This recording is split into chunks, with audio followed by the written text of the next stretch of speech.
شروع اللہ کا نام لے کر جو بڑا مہربان نہایت رحم والا ہے۔ جب آسمان پھٹ جائے گا اور اپنے پروردگار کا فرمان سن لے گا اور یہی اس کے لائق بھی ہے، اور جب زمین ہموار کر دی جائے گی اور جو کچھ اس میں ہے وہ اسے نکال کر باہر ڈال دے گی اور بالکل خالی ہو جائے گی اور اپنے پروردگار کے ارشاد کی تعمیل کرے گی اور اس کو لازم بھی یہی ہے، تو قیامت قائم ہو جائے گی۔ اے انسان، تو اپنے پروردگار کی طرف پہنچنے تک خوب تکلیف اٹھاتا ہے، پھر تو اس سے جا ملے گا۔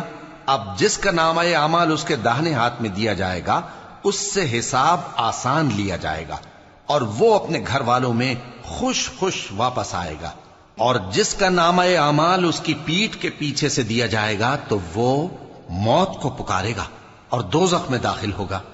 وہ اپنے اہل و عیال ہی میں مگن رہتا تھا، وہ تو خیال کرتا تھا کہ اللہ کی طرف لوٹ کر نہ جائے گا، کیوں نہیں؟